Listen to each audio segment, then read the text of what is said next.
I watched an interview with Meek, and he was like, man, when I wasn't on, I wasn't trying to like stop big artists and be like, let me rap for you and shit like that. I'd just be like, I'm gonna see you at the top. Facts. And I'm like that though. Like sometimes I'd have so many situations where I could brush up on the artist and I just keep it in me and just be like, well, I'm a like remember this moment. Like, you know what I'm saying? It'd be times where I could laugh and talk about it. Even Meek a perfect example because I was in the I'll never forget this day. This was when the Super Bowl was in Atlanta. I was in a clothing store. Meek walked in. I was already in. I shopped there on the regular anyway, so they made everybody get out. It was probably just like me, Meek, and probably like 2-3 other people. But the store was empty. People on the outside just like, you know, they locked the doors. Everybody outside waiting on me to come out. I wanted to say something to him so bad, but I just kept it like, damn, and it would have been perfect. Right. Couldn't do it. In another situation, I even rapped about this shit in a song that's going to be on my next project. Shout out Bags, man. My dog pull up to the A.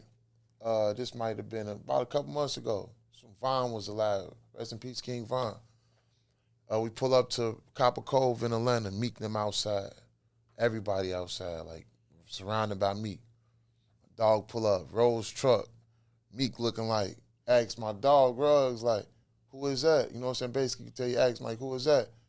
I don't know, that's my people from Chicago out the band, so we get out. We out there with Meek, them talking while then we chilling on the wall. We wasn't saying nothing at first. Meek like, yo, I can tell y'all from Chicago, y'all moving militant, 4 deep, not talking. Everybody catch shots, who out the bed. That broke the ice though, you know what I'm saying? But it was love though. And it was like, and the day before my music, I just got posted on Meek page, on the Meek Mill news page. Yeah. I couldn't find it in me to like holler at him. I feel like that would have been a perfect moment. You know what I'm saying?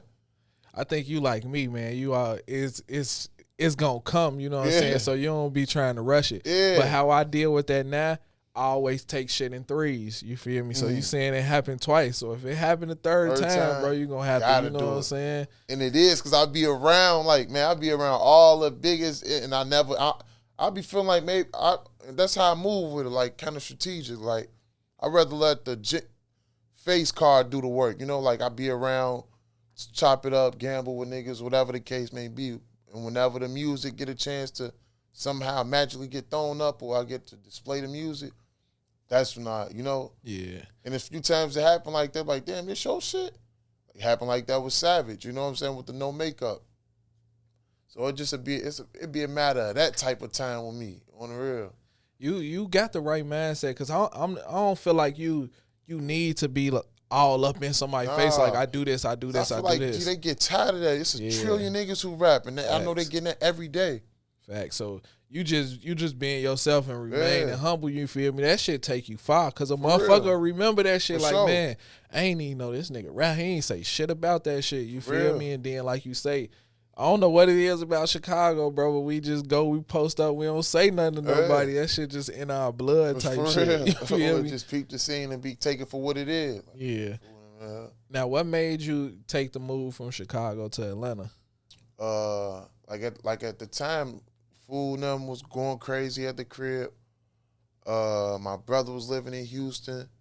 And I was just getting tired. I was read some shit that said, if you want your life, you want to change, you know, your situation, you got to change your environment. Yeah. So I took that into consideration. One of my homies that just got killed, I just woke up one day like, matter of fact, I already was ready to move though. I was like living back and forth in Houston, but we went to what is it called? You know, they got the events in the A, wherever, the artist event. We went to one of those events. It was BET weekend. That was my first time in Atlanta, like kicking it. Yeah. Went to that, and that was it. Like, I'm like, you know what? This is what I need to be. Because I got to see, like, how open it is out there, how easy it is to brush shoulders. I'm like, this is what we going to do. I'm going to move here, on the real. So that was in October. I was signed my lease December 9th. You say, fuck that. out here. Atlanta is really like that, where, you feel me, one day, like, you can move to Atlanta and in 6 months you rich type shit. Yeah, I don't know if about 6 months you rich, but you go in a year from now, like, you could be rich in 6 months. You never know what your lane is, like what you do. Yeah. You might be in the clothing, music, or whatever. Everybody got, cameraman like a cameraman. He could change his life in 6 months for sure. That's what I'm on now, bro. You seen me last night, bro. I'm popping out to damn near every event I can. Yeah. You feel me? I was just telling you about shoulders. I was just telling you about the Summer Smash, bro. I got hella pictures of all these big name artists. I ain't even post them on my own shit yet. Right. You feel me? But motherfuckers gonna get this work. You feel me? And when I do, I'm like, bro, hey man, you want a photo shoot? I'm taxing a little bit. You feel me? Because I know I'm cold with these cameras. You feel? I got some shots of you. I got to get you from last night. You feel me? Them bitches man, nice. Definitely give me them, bro. Them motherfuckers good. Just coming out the camera with no edits. You feel me? And I see myself progressing with this shit. And I started this shit with the pandemic. You feel me? I'm like, I had lost my job and shit. First time ever I got fired. You feel me? And that shit left a bad taste in my mouth. Like, man, I gave these motherfuckers 10 years. You feel me? But I vowed to never put myself in a position like that again where a motherfucker can fight on that for sure. And I just been out here moving, bro. And I from the beginning to now, bro, I done seen so much growth in myself. You feel me? Like you put your destiny in your own hands. Facts, you know what I'm saying? Bro. Rely on your own hustle. Man, and what's crazy, I wish I would have did it earlier. You know what I'm saying? That's like me with rap. I wish I would have I wish I would have never but life leads you down them type of paths for a reason. So I don't never. It is what it is. I decided to stop questioning shit like that too, and just put the work out. And then, like you say, I don't be trying to get in front of people's face. I feel like my work gonna speak for me. You feel me? And that's how I'm moving. You know what I'm saying? Now you say you've been working on a new project, man. Tell me about it. Man, it's called I Am Him. Like, so I feel like this far is probably gonna be my best because on my previous projects, I real rap, but I ain't gave y'all the whole album of me just really rapping like soulful shit, like really making these people feel me. And I'm like, as anything you work at, you get better and better. It's just showing my growth and elevation with this shit. Like right now, I feel like really like at the top of my game, like reaching my peak with this shit, like another level, like the music really next level for real. Is it an EP or a full project? I was gonna make it an EP, but I think I'm gonna make it a full project. What you got any like dream features you want to get on that joint? I mean, I got Jim Jones on there. Jimmy. Yeah, I got Jimmy on there, man. That's one of my favorites. I've been seeing you tease that joint. For sure. Jimmy different, bro. Like he ain't, to me, he ain't never brushed me as one of those artists that won't reach back. You know what I'm saying? If you got some shit going on, it's like Jim Jones will help you. You feel me? Shout out Jimmy though. Nah, for sure. Shout out Jimmy, man. Any other like dream features you want to get? Man, Ross, for sure. Gotta get one in with Ross.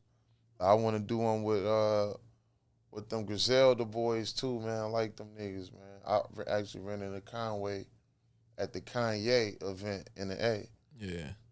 On the real, we chopped it up about doing something. So what's next for you, man, after the project? Like, where can you see you taking this? Because I already know all you got to do is stay down, stay consistent. Shit gonna happen for you. Some more shows, man. I got a big show coming up. I'm gonna start putting the details out soon, but it's gonna be another event, sort of like the one last night, where it's gonna be like a suit and tie event because my album is that type of vibe, like that. Yeah. That classic feel, like that real, player, real shit though, man. Just like a good feel to it.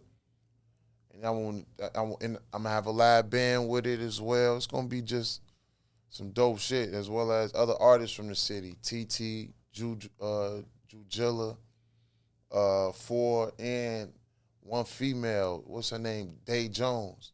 Okay, yeah, she got bars. Yeah, I fuck with her. We're gonna rock with Day Jones too, man. It's gonna be a dope ass event.